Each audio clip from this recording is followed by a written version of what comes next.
Hola chiques, bienvenidos a una nueva clase de Dibujo 1. En esta clase vamos a abordar un nuevo grupo de perspectivas, las cónicas. Como siempre, les adjuntamos un apunte teórico sobre el tema con el material que acompaña este video. Les recomendamos que lo lean porque este sistema tiene sus complejidades y esperamos que el apunte los pueda ayudar a despejar cualquier duda que puedan llegar a surgir. También les recomendamos que tomen apuntes, porque es bastante la información que tiene este video y les puede ayudar a ordenarse. Vamos a empezar. La perspectiva cónica es el sistema de representación que más se asemeja a la visión humana, ya que logra una aparente profundidad que nos permite valorar la posición y la volumetría de cada forma en el espacio. Por este motivo, podemos decir que, de las perspectivas, la cónica es la más naturalista. La manera en que vemos las cosas dependen no solo de variables físicas, como la posición de los ojos en la cabeza o la forma de las pupilas, sino también de nuestra posición en el espacio con respecto a los objetos que observamos. Mientras más lejos estemos de los objetos, más pequeños se van a ver. Esta particularidad la podemos detectar fácilmente cuando miramos una calle o las vías de un tren. Sabemos que las líneas del borde de la calle son paralelas, sin embargo, a medida que se van alejando, esas líneas tienden a juntarse, a fugar, hacia un mismo punto. Por este aspecto en particular, las cosas que se hallan más lejos de nosotros van reduciendo visualmente su tamaño y su forma. Este tipo de perspectivas fueron desarrolladas en la antigüedad por griegos y romanos, que las utilizaban en sus pinturas murales a modo de ventana para dar mayor sensación de amplitud y profundidad a salones y estancias. Con la caída del Imperio Romano a mediados del siglo VII, este sistema de representación cayó en desuso, hasta la llegada del Renacimiento europeo. Entre el siglo XIV y el siglo XV, los pintores europeos volvieron a experimentar con el sistema de perspectivas cónicas, buscando un mayor nivel de realismo en sus representaciones pictóricas. En esta imagen de la Última Cena, pintada aproximadamente en 1330 por el pintor Ugolino de Siena, se puede ver una aproximación, bastante intuitiva, al uso de la perspectiva cónica. Mientras que en esta otra imagen, la archiconocidísima Última Cena de Leonardo da Vinci, de 1495, podemos ver que la perspectiva se presenta de una manera naturalista, donde la profundidad se lee como un espacio estructurado y habitable. Entre ambas imágenes hay un siglo y medio de distancia, y una enorme cantidad de tratados de pintura, arquitectura y óptica que ayudaron a configurar y establecer las reglas de este sistema de proyección. En la actualidad, este sistema se sigue aplicando a dibujos arquitectónicos, industriales o artísticos, que requieran un alto nivel de naturalismo en su representación, como se puede observar en esta pintura hiperrealista del pintor inglés Nathan Walsh, que trabaja paisajes urbanos y tiene un manejo de la perspectiva admirable, como muchos otros artistas hiperrealistas. Este recurso de aprovechar ciertos aspectos de la perspectiva también es muy utilizado en la fotografía, aunque claro, a veces puede fallar. Existen perspectivas a 1, 2, 3 y hasta 4 puntos de fuga. Nosotros vamos a ver solo un punto y 2 puntos, que son las más realistas, por decir de alguna manera. Estos ejemplos que vimos recién son de perspectiva cónica a un punto de fuga. Esto es porque nosotros, como observadores, nos encontramos frente al objeto a representar. Por lo tanto, una de las caras del objeto queda frontal al observador y no sufre ninguna deformación. Y las líneas de fuga, esas que están en línea punteada, van hacia un único punto central.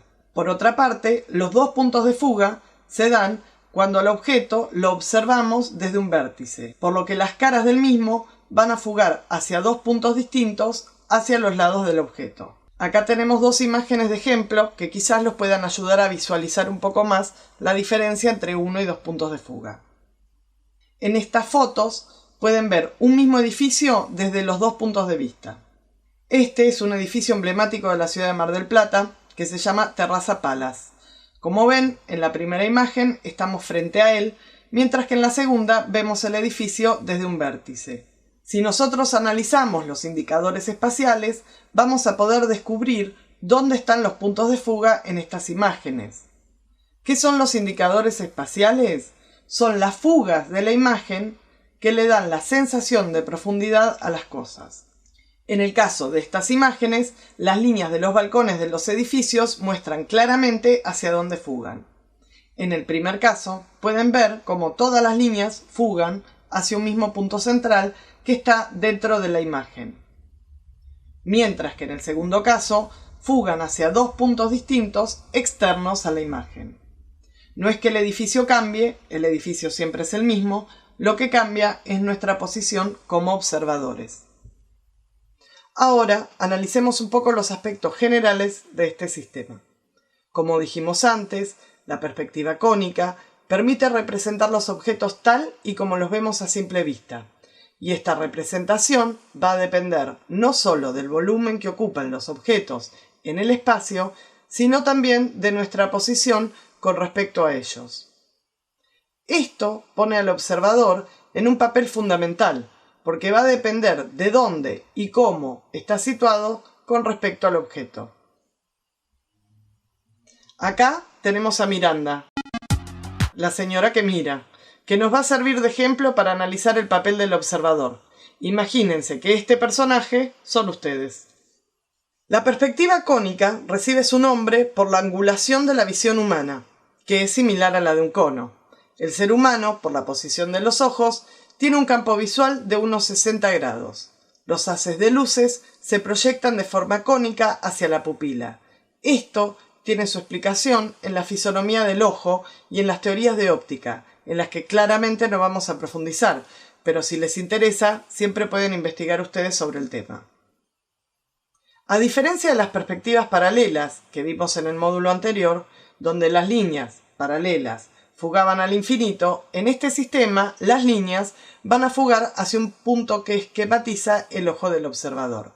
Entonces, en este caso, podemos decir que el observador es subjetivo, es decir, dependiendo de dónde esté parado, va a definir la forma, el tamaño y la angulación del objeto. Acá tenemos un esquema para empezar a analizar. Como pueden ver, entre el objeto a representar, la mesa, y el observador, el dibujante, hay un plano imaginario llamado plano de cuadro, donde se proyecta una serie de líneas y proyecciones que son los parámetros que vamos a tener en cuenta a la hora de trabajar con cónica. Estos son la línea de horizonte, la altura del observador, el plano de cuadro, la distancia y los puntos de fuga. Vamos a analizarlos uno por uno para que puedan entender un poco mejor cómo funciona esta proyección. Empecemos por la línea de horizonte. La línea de horizonte es una línea horizontal que atraviesa imaginariamente la línea de los ojos. Acá lo vemos esquematizado en los ojos de Miranda, pero piensen en sus propios ojos, es una línea horizontal que pasa a la altura de las pupilas. Seguramente, si yo les digo línea de horizonte, ustedes automáticamente van a pensar en la playa y en esa línea que separa el cielo del mar. Pues bien, esa línea no está definida ni por el cielo ni por el mar, sino que está definida por nuestros propios ojos. Si estamos parados frente al mar, vamos a tener una línea de horizonte alta, y si nos sentamos o acostamos en el piso, vamos a tener una línea de horizonte baja. En estos dos ejemplos ustedes pueden ver la diferencia. A partir de eso podemos decir que la línea de horizonte está determinada por la altura del observador. Esto significa que si el observador cambia de altura, la línea de horizonte también. Mientras más alta esté la línea de horizonte, más piso vamos a ver. Mientras más baja esté, menos piso vamos a ver en la imagen. Acá tenemos nuestra línea de tierra. Y acá tenemos nuestro objeto, el cubo. Y acá tenemos a nuestro observador, Miranda. Si Miranda está parada en la línea de tierra, la línea de horizonte que está a la altura de sus ojos quedaría a esta altura. Por lo tanto, este cubo, en esta posición, se vería así. Por otro lado, si Miranda se sube una escalera, la línea de horizonte va a ser mucho más alta con respecto a la altura del cubo. Entonces, este mismo cubo en esta postura se va a ver así.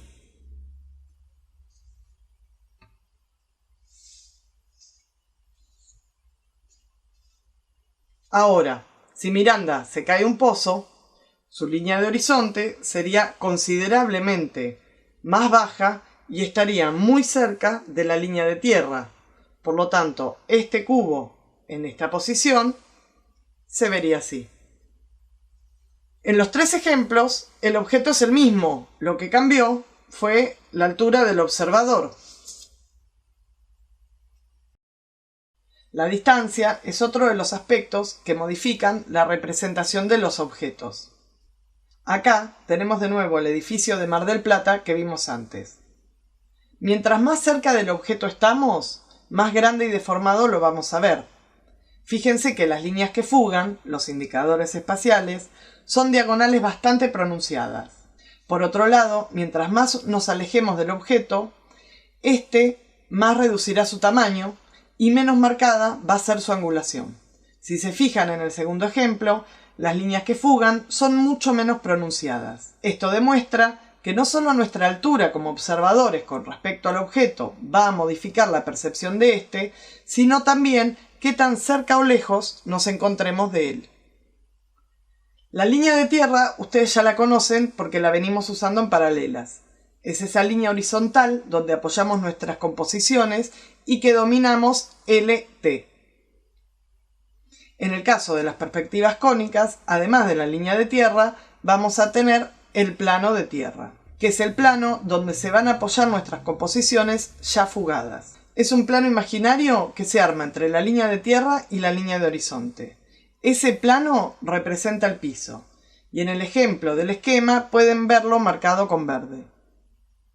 También en este esquema tienen marcado un plano con celeste. Ese plano, que está entre el observador y el objeto como si fuese un vidrio, es el plano de cuadro. Es un plano bidimensional donde se proyecta al objeto tridimensional ya fugado. En realidad, representa la hoja sobre la que dibujamos. A diferencia de las paralelas, donde uno tomaba las medidas para trazar el objeto, en las perspectivas cónicas, por el tipo de deformación del sistema, esto no es posible, por lo que el objeto se va a trazar a partir de una serie de coordenadas resultantes de la proyección de las fugas. Por esto mismo, los bordes del plano de cuadro, tanto vertical como horizontal, se van a convertir en nuestras líneas de medición, que son las líneas que vamos a usar de referencia para tomar medidas reales. Esto, así explicado, suena un poco abstracto, pero ya lo vamos a ver en un ejercicio concreto. De la misma manera que en paralelas usábamos una planta con los puntos de la elipse para proyectar, en el caso de las cónicas también vamos a usar una planta para proyectar, pero en este caso vamos a necesitar que esa planta esté completa, o sea, de toda la composición, para poder proyectar los módulos y las distintas medidas. En el caso de las cónicas, además de usar la planta completa, se utilizan las plantas rebatidas. Y esto es un aspecto que responde a la lógica del mismo sistema. Vamos a ver por qué. Nosotros acá tenemos nuestro esquema de espacio euclidiano. Seguro que lo extrañaban, ¿no? ¡No! Bueno, supongamos que tenemos que representar una taza. Fíjense que el asa de la taza está mirando hacia atrás, siempre suponiendo de que esta línea es la línea que está frontal al espectador, es decir, la que está más cerca mío como espectadora. Ahora supongamos que nosotros agarramos esta planta y la hacemos girar por uno de sus ejes, el eje de adelante, el que coincide con el frente, y lo hacemos girar así. A partir de uno de sus ejes, lo hacemos girar. Esto va a dar por resultado una planta rebatida. Es decir, que a partir de hacerlo girar sobre el eje, el asa, que antes estaba mirando hacia atrás, ahora va a estar mirando hacia adelante. Es decir, va a estar más cerca mío como espectador. Casi como si se la estuviese viendo en un espejo.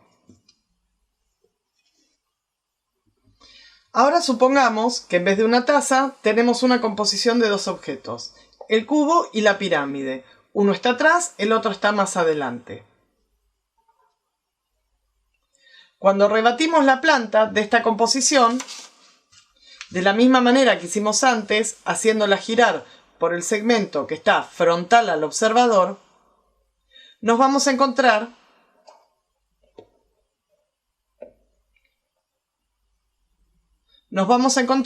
con que el objeto que está más cerca mío va a quedar atrás en la planta y el que está más atrás en la planta va a quedar más cerca mío como observador. Cuando rebatimos las plantas, siempre se van a hacer desde este segmento, desde el segmento de adelante que coincide con el punto de vista del observador. Nunca lo vamos a espejar horizontalmente, es decir, así. O sea, tenemos la planta así, nunca vamos a hacer esto. ¿Por qué? Porque los objetos nos quedarían en distinta posición en el espacio. Se espejarían los objetos, se invertirían. O sea que terminaría cambiando la posición de los objetos en el espacio. Esto tiene su lógica, aunque no lo parezca, igual que todos los aspectos que vimos más arriba.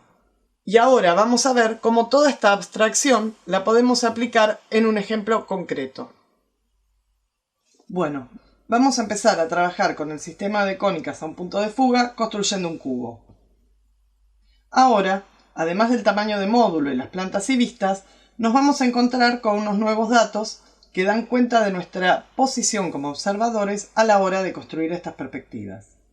Estos datos son la altura del observador, que se abrevia con las letras H, O, la distancia, que se abrevia con la letra D, además del tamaño de módulo, que ya lo conocen y siempre tienen que agregar. También nos vamos a encontrar con las plantas y vistas, que al igual que en los ejercicios anteriores, tienen que agregar en sus láminas junto con el resto de los datos. En la planta vamos a encontrar el PBO, que es el punto de vista del observador.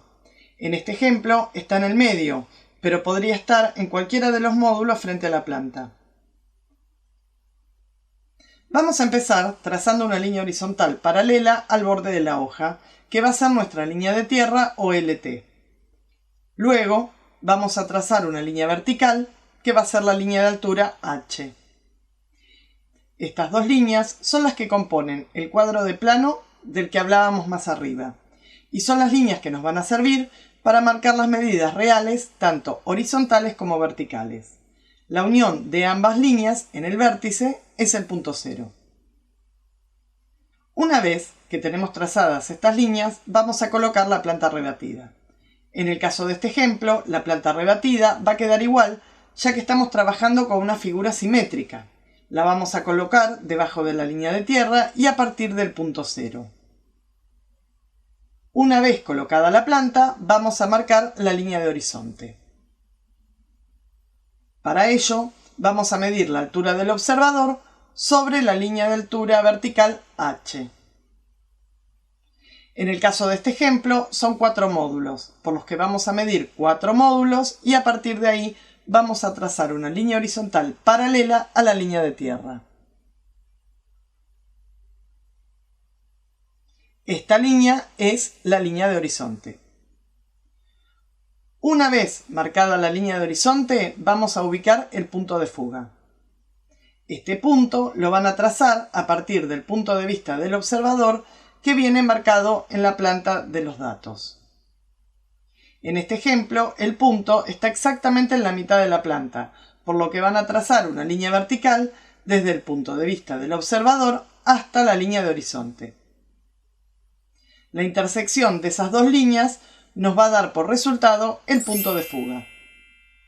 Una vez obtenido el punto de fuga, vamos a tomar cada uno de los módulos de la planta desde la línea de tierra y los vamos a proyectar hacia el punto de fuga de esta manera. Ahora tenemos los 4 módulos de ancho de la planta fugados hacia el infinito. Pueden ver cómo, a medida que se alejan hacia la línea de horizonte, van disminuyendo su tamaño. El siguiente paso es marcar la profundidad. Para ello vamos a usar el otro dato que tenemos, que es la distancia del observador. La distancia, o D, se marca a partir del punto de fuga y sobre la línea de horizonte. Ojo acá, porque muchos se confunden y lo marcan desde la línea de altura y después tienen que volver a hacer toda la lámina. Siempre se marca a partir del punto de fuga. Entonces vamos a ir al punto de fuga y vamos a medir 6 módulos, que es la distancia en este ejemplo, y los vamos a marcar. Una vez obtenida la distancia, se traza una línea diagonal desde el borde del plano del cuadro, el punto 0, hasta el punto D. La intersección entre la diagonal D y los módulos fugados al punto de fuga marcan la profundidad de la planta. A partir de cada uno de estos puntos obtenidos, vamos a tirar una línea horizontal de manera que podamos construir la profundidad de la planta fugada.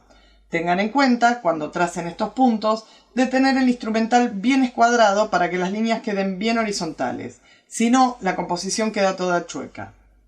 Una vez trazada la profundidad, ya tenemos lista nuestra planta de 4 módulos por 4 módulos fugada. Ahora vamos a construir el cubo. Para ello, primero vamos a marcar en la planta el espacio que ocupa nuestro objeto. En el caso de este ejemplo, el cubo mide 2 módulos por 2 módulos. A partir de la lectura de la vista, podemos observar que el cubo mide 2 módulos de altura. Esos 2 módulos los vamos a marcar sobre el eje de altura vertical H y los vamos a fugar hacia el punto de fuga. En este paso podemos ver cómo la altura de 2 módulos fugada hacia el punto de fuga, o sea, hacia el infinito, va disminuyendo su tamaño. Pero esa altura está en un costado de la planta y nuestro cubo está situado en el medio. Por lo tanto, ahora volvemos a la planta, tomamos los 2 módulos donde está situado el objeto y los proyectamos hacia el lateral de la planta, que representa la unión del eje vertical de altura con el eje vertical de tierra. O sea, es el punto 0 fugado al infinito. Una vez que llegan a esa línea, elevan con líneas verticales hasta que corte la fuga de la altura. De esta manera. Una vez obtenida la altura, vamos a proyectarla con líneas horizontales sobre la planta. Esta proyección representa a la altura del cubo. Para poder formar los primeros planos del cubo, se elevarán 4 líneas verticales desde cada uno de los vértices del cuadrado que tenemos marcado en la planta. Cada una de estas verticales va a representar uno de los vértices del cubo. Cada vértice debe elevarse con su respectiva proyección, es decir, los 2 vértices de adelante con las líneas de adelante, los 2 vértices de atrás con la línea de atrás. Una vez obtenidos estos 4 puntos, trazamos los 2 segmentos resultantes de la unión de los vértices de adelante y de los vértices de atrás. De esta manera conseguimos trazar el plano delantero y el plano trasero del cubo. Para concluir el trazado, debemos fugar los vértices del plano de adelante hacia el punto de fuga. Siendo el cubo una figura simétrica, la fuga de los vértices de adelante deben coincidir con los de atrás. De esta manera, se construye un cubo en perspectiva cónica a un punto de fuga. Ahora, en el ejercicio que nosotros tenemos que hacer para esta clase, hay que trazar una pirámide, no un cubo. Así que vamos a usar el cubo de estructura y vamos a avanzar un paso más. Como ustedes saben, para trazar la pirámide necesitamos encontrar el punto central en el plano de arriba. Para ello vamos a trazar las diagonales sobre el plano ya fugado, de manera que podamos ubicar el punto central. Una vez obtenido ese punto, vamos a trazar una diagonal desde cada uno de los vértices de la planta hacia el plano de arriba y así construimos la pirámide. Recuerden utilizar lápices duros para el trazado de líneas auxiliares y de proyección, y utilizar un lápiz más blando para valorizar y resaltar la figura resultante. Es muy importante que dejen las líneas de proyección y no las borren, ya que es la única herramienta que tenemos para corregir estas láminas virtualmente. Y acá tienen cómo les quedaría el ejercicio terminado. Tienen los datos, el ejercicio resuelto y la planta, que la pueden dibujar en el papel o la pueden dibujar aparte y recortar. En el caso de este ejercicio en particular, entra con la planta dibujada un poquito más arriba, pero bueno, yo en general las plantas las trabajo aparte. Recuerden trabajar las líneas auxiliares con distintos valores y valorizar el objeto que construyeron. En el caso de estos trabajos, no les recomendamos cambiar el tamaño de módulo, que en el caso de este ejercicio es de 2 centímetros, porque si no les va a quedar muy chico y va a ser muy difícil de trabajar. Así que si no tienen hojas de 35 por 50, lo que pueden hacer es unir muy prolijamente hojas más pequeñas. Pero tengan en cuenta de que la unión no les quede arriba del dibujo. Lo ideal sería que trabajen en hojas de 35 por 50 o en su defecto de A3. Aviso. Ahora que ya llegaron hasta acá, les recomendamos que hagan el ejercicio que vimos recién y una vez que lo hayan hecho, recién ahí vean el ejercicio que sigue. Es mucha la información y no queremos que se les mezclen las cosas. Oh, hay tanto que no sé de astrofísica. Hubiera leído el libro del paralítico ese. Vamos a empezar a trabajar con cónica a 2 puntos de fuga construyendo un cubo. Al igual que cuando trabajamos a un punto, vamos a tener una serie de datos que vamos a tener que tener en cuenta. Estos son la altura del observador, la distancia, el tamaño de módulo, la angulación, además de las plantas y vistas con las que ya venimos trabajando. Cuando trabajamos a 2 puntos de fuga, el punto de vista del observador, abreviado PBO, se sitúa en el ángulo de la planta. Porque recuerden que estamos viendo el objeto desde una esquina. Y es desde este mismo ángulo desde donde se va a rebatir la planta. La planta se rebate de la misma manera que vimos a un punto de fuga, pero en vez de girar a partir de un segmento, se va a rebatir a partir de un punto. Es decir, que vamos a girar la planta y vamos a rebatirla verticalmente. Una vez rebatida la planta, se ubica con el punto de vista del observador sobre la línea de tierra buscando la angulación correcta. En el caso de este ejemplo, vamos a utilizar una angulación simétrica de 45 grados y 45 grados. Pero también podríamos utilizar 30-60 grados o 60-30 grados, dependiendo de las necesidades de visualización del objeto a representar. Como ven en este ejemplo, hay 2 tipos de angulaciones, simétricas y asimétricas. En el caso de las asimétricas, una cara se ve mucho más que la otra, por lo que esta angulación se usa cuando queremos destacar un lado del objeto en particular. En el caso de la angulación simétrica, de 45-45, ambas caras tienen presencia similar. Nosotros en este ejemplo no queremos marearlos, así que vamos a trabajar con la angulación simétrica de 45-45. Primero, vamos a trazar la línea de tierra, de la misma manera que hicimos cuando trabajamos a un punto. Una vez trazada la línea de tierra, vamos a marcar un punto en el medio. Este punto va a ser el punto 0. Si se acuerdan, cuando trabajábamos en cónica a un punto de fuga, el punto 0 lo teníamos en un costado. En este caso va a estar en el centro. A partir de ese punto medio, en la línea de tierra, van a trazar la línea vertical de altura H, desde donde vamos a proyectar las medidas reales. Para ello, nos vamos a valer de las escuadras posicionándolas sobre la línea de tierra. Fíjense que la línea de altura queda en el medio de la composición. Una vez trazada la línea H, vamos a ir al punto 0 y vamos a posicionar la planta en la angulación correcta, en este caso 45 grados a cada lado con respecto a la línea de tierra. Una vez que tenemos la línea de altura trazada, marcamos la altura del observador.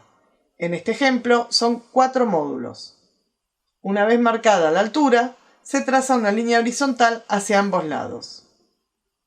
Esta línea va a ser la línea de horizonte. Una vez trazada la línea de horizonte, se marca la distancia, también sobre el eje de medidas verticales. Si se acuerdan, en el sistema anterior, la distancia se marcaba sobre la línea de horizonte. La diferencia con este sistema es que cuando trabajamos a 2 puntos, la distancia se marca sobre la línea de altura y contando los módulos a partir de la línea de horizonte. En el caso de este ejemplo son 6 módulos de altura. Por lo tanto, vamos a ir a la línea de horizonte y vamos a marcar 6 módulos hacia arriba. Una vez que tenemos la altura marcada, vamos a ubicar los puntos de fuga. Para esto, vamos a tomar la angulación interna de la planta con respecto a la línea de tierra. En este caso es de 45 grados. Y la vamos a trasladar hacia el punto de altura de manera de que la diagonal llegue hacia la línea de horizonte. La intersección de estas dos líneas nos va a dar por resultante el punto de fuga. Como los puntos que necesitamos ubicar son 2, hay que hacerlos para ambos lados, tanto hacia la izquierda como hacia la derecha. Una vez que ubicamos los puntos de fuga 1 y 2, vamos a tener que trazar los puntos medidores. Los puntos medidores, o PM, son 2 puntos auxiliares que nos permitirán marcar la profundidad en el plano fugado. Estos puntos, que no existen cuando trabajamos a un punto de fuga, funcionan para compensar una aberración óptica. Sin estos puntos, los objetos representados en este sistema quedarían deformados. Estos puntos se logran a partir de la proyección de los segmentos que trazamos desde la distancia D hasta el punto de fuga. Se pueden proyectar con un compás o tomando la medida de la línea y trasladándola con una regla sobre la línea de horizonte. La proyección del segmento que va desde la distancia al punto de fuga 1 corresponde al punto medidor 1 y la proyección del segmento que va desde la distancia hacia el punto de fuga 2 corresponde al punto medidor 2. Una vez obtenidos los puntos medidores, el próximo paso es proyectar los módulos desde la planta en medidas reales hacia la línea de tierra. Esta operación se puede hacer con compás o se pueden tomar las medidas con una regla y trasladarlas sobre la línea de tierra. Una vez que tenemos la proyección de los módulos de la planta sobre la línea de tierra, se toma el punto 0, o sea el punto de unión entre el eje vertical y la línea de tierra, y se fugan hacia el punto de fuga 1 y el punto de fuga 2. Se toman los módulos proyectados desde la planta hacia la línea de tierra y se fugan hacia los puntos medidores opuestos. Importante, los puntos medidores solo se usan en este paso, cuando hay que proyectar los módulos desde la línea de tierra hacia la línea fugada. Pero es importante de que no se olviden este paso, si no el objeto les va a quedar deformado. Entonces, la intersección entre las proyecciones que hicimos recién, entre los puntos medidores y las proyecciones al punto de fuga, dan como resultado una serie de coordenadas que marcan la profundidad de los módulos sobre el borde de la planta fugada. Una vez obtenidos esos puntos, se toma cada uno y se los lleva hacia el punto de fuga contrario. Una vez fugados todos los puntos de un lado, se fugan los del otro lado hacia el punto de fuga opuesto. Una vez proyectados todos los puntos hacia el punto de fuga 1 y hacia el punto de fuga 2, la planta ya está fugada. Ahora hay que delimitarla. Una vez armada la planta fugada, vamos a marcar la base del cubo. El próximo paso es marcar la altura del objeto sobre la línea vertical H. En el caso de este ejemplo, el cubo tiene 2 módulos de altura. Vamos a marcar esa altura sobre la línea vertical H. La medida se traza desde la línea de tierra hacia arriba.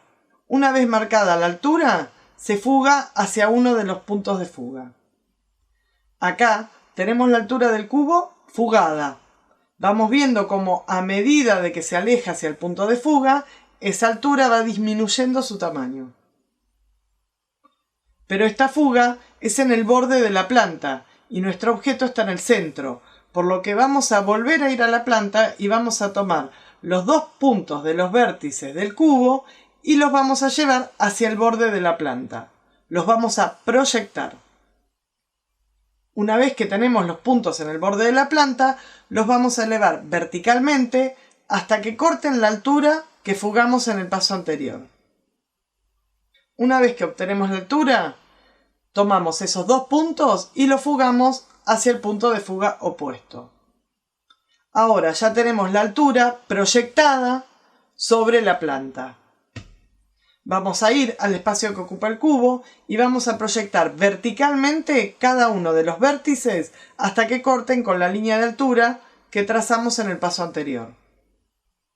Trazar los segmentos de punto a punto de manera que se armen dos planos, uno adelante y otro atrás. Para construir el resto del objeto vamos a tomar los vértices de arriba del plano de adelante y los vamos a proyectar hacia el punto de fuga opuesto. Marcamos los segmentos resultantes y así ya tenemos el cubo armado. Como nosotros estamos trabajando con una pirámide, para hacer el trabajo de esta clase, vamos a avanzar un paso más y vamos a usar el cubo de estructura. En el plano superior van a trazar las diagonales para encontrar el punto del centro.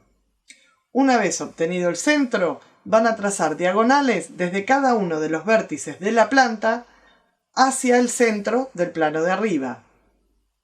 Y voilà, ahí tienen una pirámide trazada a dos puntos de fuga. Y acá tienen cómo quedaría el ejercicio que hicimos recién, la pirámide a dos puntos de fuga. Recuerden siempre de poner los datos, las plantas y las vistas, todos los datos del observador y de alinear perfectamente la planta en la angulación que estipula el ejercicio.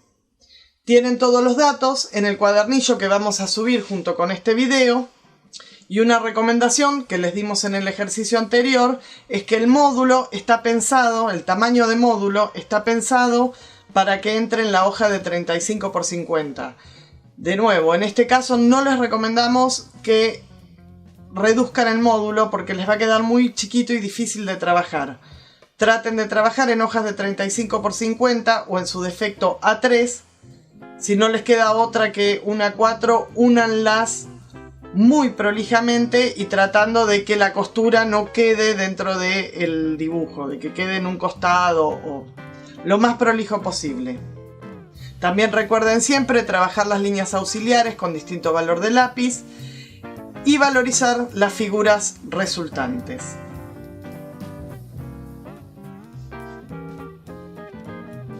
Les recuerdo que entre los apuntes teóricos que le vamos a subir con este video, tienen un paso a paso de los ejercicios para que se guíen. Esperamos que puedan hacer los dos ejercicios sin mayores problemas. Y si tienen alguna duda, pueden consultar con sus docentes en las comisiones de Classroom. Nosotros nos vemos la próxima clase, les mandamos un codazo enorme.